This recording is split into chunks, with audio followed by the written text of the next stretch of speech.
প্রত্যাখ্যাত হওয়ার যন্ত্রণা আপনি বুঝবেন না। যদি মনে হয় বিয়েটা হওয়ার সম্ভাবনা আছে তবেই পাত্র দেখতে আসুন। আজ পাত্রপক্ষ আমায় দেখতে আসছে।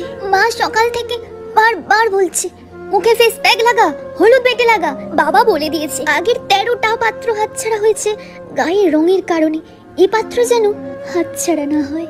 মা সুন্দর শাড়ি গয়না সব এনে দিল। পাত্রপক্ষ আমার বাড়িতে এসে গেছে, আমি তৈরি হচ্ছি তাদের সামনে যাওয়ার জন্য। শুনতে পাচ্ছি বাবা বলছে মেয়েরা আমার সব ভালো, শুধু গায়ের রংটা যা একটু কালো। আমাকে দেখেই পাত্র বলল আচ্ছা আমাকে পছন্দ তোমার। আমি অবাক হয়ে সম্মতি জানালাম শুধু। পাত্রের মা আমার বাবাকে বলল দাদা একটা মেয়েকে মিষ্টির প্লেট সেজিয়ে গুজিয়ে বসে প্রত্যাখ্যাত হওয়ার যন্ত্রণা আপনি বুঝবেন না।